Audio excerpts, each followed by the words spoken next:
అందరికీ నమస్కారం. మీడియా మిత్రులకి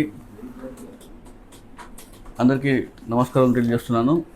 ముందుగా ఈరోజు ఒక ప్రెస్ మీట్ ఒక ముఖ్య ఉద్దేశం ఏమంటే, రాష్ట్రంలో ముస్లిం మైనారిటీ ఇష్యూస్ పైన ఈరోజు ప్రెస్ మీట్ పెట్టడం జరిగింది.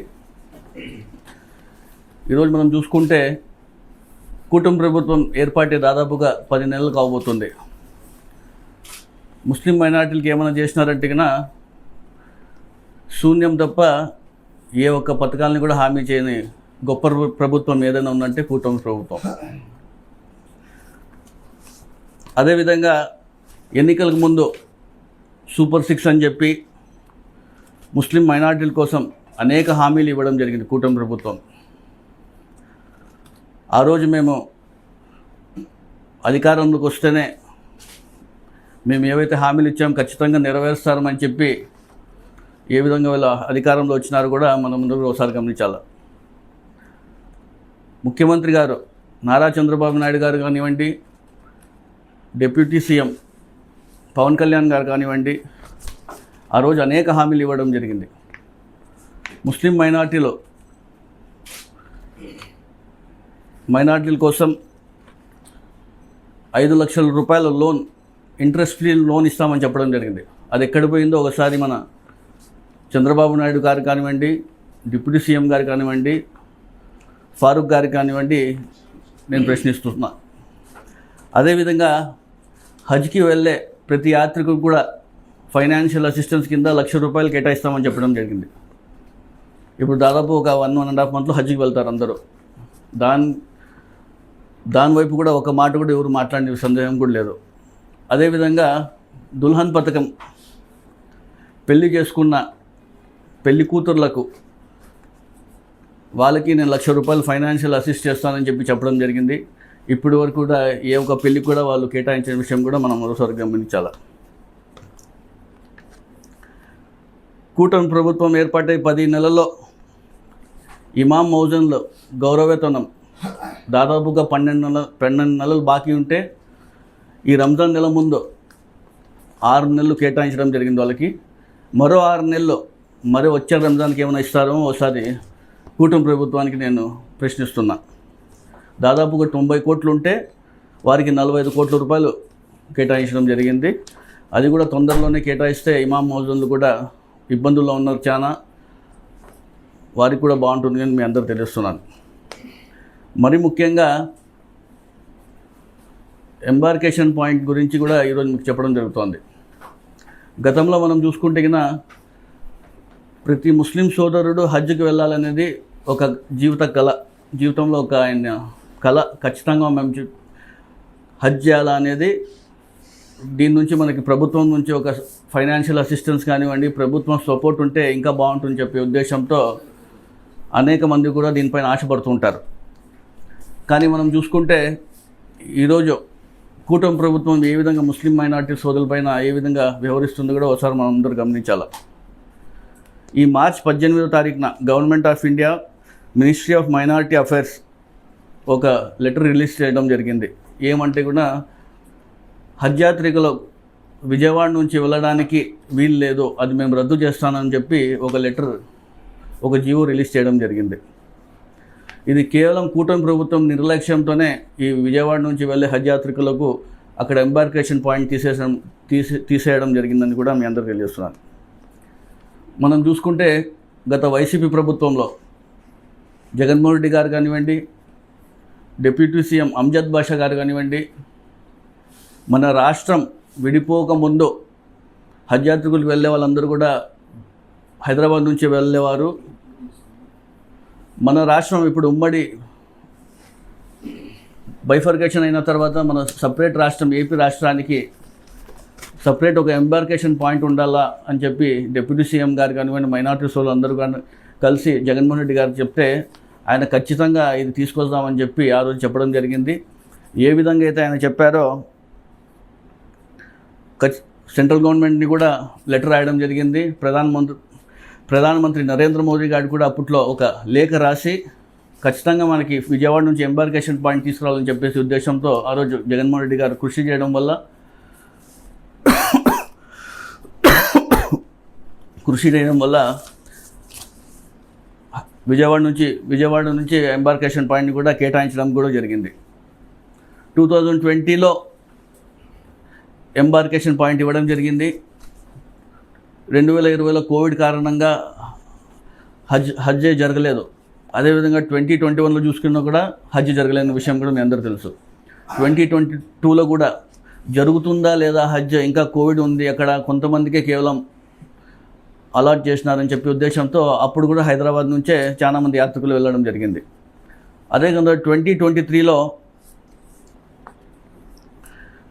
మరి లేఖ రాయడం జరిగింది సెంట్రల్ గవర్నమెంట్కి, ఎంబార్కేషన్ పాయింట్ ఇవ్వాలా అని చెప్పేసి చెప్పడంతో మరి మాకు ఎంబార్కేషన్ పాయింట్ని కూడా కేటాయించడం విషయం కూడా మీ అందరూ తెలియజేస్తున్నాను. 2023లో చూసుకుంటే కూడా 1800-1300 యాత్రికులు అప్లై చేసింటే హైదరాబాద్ నుంచి వెళ్ళడానికి మరి విజయవాడ నుంచి వెళ్ళడానికి తేడా 83,000 వచ్చేది. ఇది అదనంగా ఎక్కువ వస్తుంది, హజ్ యాత్రికులు ఇబ్బంది పడతారు అని చెప్పేసి వైఫ్ అండ్ హస్బెండ్ పోయినా కూడా దాదాపుగా 1,64,000 రూపాయలు ఎక్కువ వస్తుంది,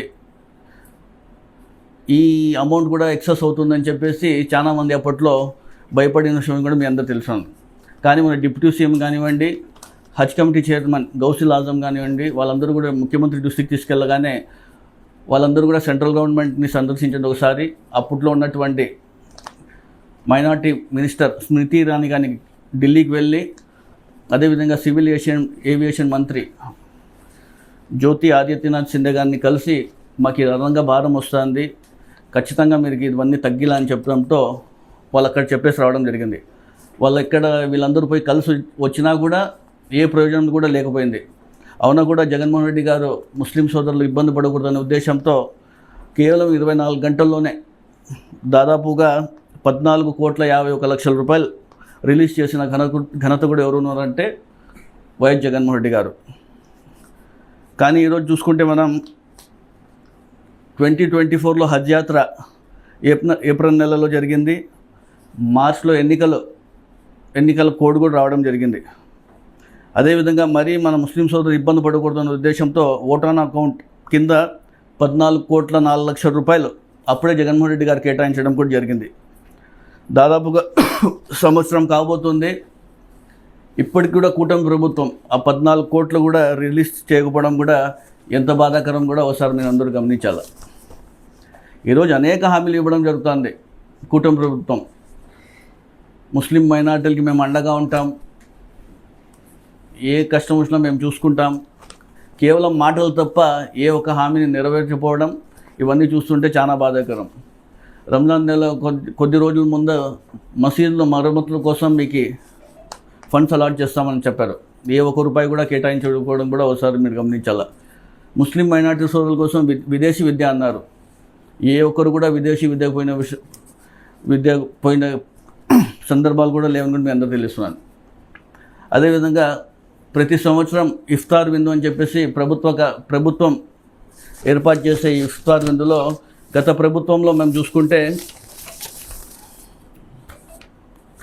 అనంతపూర్ డిస్టిక్కి 5 లక్షల రూపాయలు కేటాయించిన ఘనత ఎవరు అంటే వైఎస్ జగన్మోహన్ రెడ్డి గారు.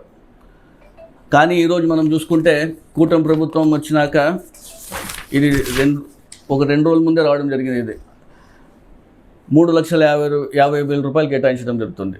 దీన్ని బట్టి అర్థమవుతుంది అనంతపురం నగరంలో ఏ విధంగా ఎంతమంది ముస్లిం సోదరులు ఉన్నారు, ముస్లిం మైనార్టీలు ఎక్కువ అనంతపురంలో. ఇంకా ఇక్కడ మీకు ప్రేమ ఉందో ఇంకా ఎక్కువ కేటాయించాలా కానీ ఎక్కడ తగ్గిస్తారా అని చెప్పి కూడా మీరు ఒకసారి గమనించాలి. ముస్లిం సోదరులకు నేను ఒకటే చెప్పగలుచుకుంటున్నాను, ముస్లిం సోదరులు అంటే ప్రేమ, ముస్లిం సోదరులు అంటే మీకు ఎప్పుడు అండగా ఉంటామని చెప్పి కేవలం అనంతపురం నగరంలో ఇఫ్తార్ విందుకు కేటాయించిన నిధుల్ని చూసే మనం అర్థమవుతుంది కూటమి ప్రభుత్వం ఏ విధంగా మనకి మొండి చేస్తుంది కూడా ఒకసారి మీరు అందరూ గమనించాలి. అదేవిధంగా రంజాన్ తోఫా అన్నారు. రంజాన్ తోఫా లేదు, ఏ తోఫా లేదు, ఒకసారి ప్రజలందరూ కూడా గమనించాలి. తర్వాత వక్ఫ్ అమెండ్మెంట్ బిల్ కోసం మీకు ముస్లిం మైనార్టీ సోదరులు అంటే మీకు ప్రేమ ఉండింటే మొన్న జరిగిన అసెంబ్లీ సమావేశాల్లో మీరందరూ కూడా వ్యతిరేకంగా తీర్మానం చేసి పంపించాలి పార్లమెంట్కి, అది కూడా చేయలేదు. అదేవిధంగా ఇప్పుడు పార్లమెంట్లో ప్రవేశపెట్టబోయే వక్ఫ్ బోర్డ్ అమెండ్మెంట్ బిల్కి కూటమి ప్రభుత్వం ఖచ్చితంగా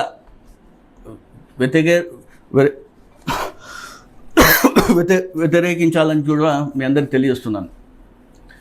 దీన్ని బట్టి మనం చూడాలా, కూటమి ప్రభుత్వం ముస్లింల పైన ప్రేమ చూపిస్తుందా లేక ఎన్డీఏ ప్రభుత్వం పైన ప్రేమ చూపిస్తుందా కూడా ఒకసారి మీ అందరూ గమనించాలా. ప్రజలందరూ గమనిస్తున్నారు. కేవలం ఏదో ఎన్నికలకు ముందు మేము హామీలు ఇచ్చాము, ఎన్నికల తర్వాత ఏం చేసినా చేయకపోయినా చెల్లుతుంది అని చెప్తే కుదరదు. అది ప్రతి ఒక్కటి కూడా ప్రజలందరూ గమనిస్తున్నారు. మీరు చేసే ప్రతి పని కూడా ప్రజలు కూడా ఆశ పెట్టుకొని ఉంటారు. ఇమాం మౌజుల్ అయితే కానివ్వండి, రంజాన్ తోఫా అయితే కానివ్వండి, దుల్హన్ పథకం అయితే కానివ్వండి, ఇఫ్తార్ విందులో మీరు తగ్గించినటువంటి నిధులు కానివ్వండి, మసీద్ మరమ్మతులకు మీరు డబ్బులు కేటాయిస్తామని చెప్పడం అదైతే కానివ్వండి, విదేశీ విద్యకు పంపిస్తామని చెప్పి మైనార్టీలకు చెప్పడం అదైతే కానివ్వండి, ఇవన్నీ కూడా ప్రతి ఒక్కటి గమనిస్తారు. ఎంబార్కేషన్ పాయింట్ తీసేయడం కానివ్వండి, ఇవన్నీ కూడా ప్రతి ఒక్కటి ప్రజలు ఒక్కొక్కటి అన్నీ గమనిస్తారు. దయచేసి ఇప్పుడైనా కూటమి ప్రభుత్వం ముస్లిం మైనార్టీల పైన ప్రేమ చూపించి మీరు చెప్పిన హామీలన్నీ కూడా నెరవేర్స్తే బాగుంటుందని చెప్పి చంద్రబాబు నాయుడు గారు కానివ్వండి, డిప్యూటీ సీఎం గారు కానివ్వండి, అదేవిధంగా ఫారూక్ గారికి నేను మైనార్టీ మంత్రి గారు కోరుకుంటాం చెప్తాను.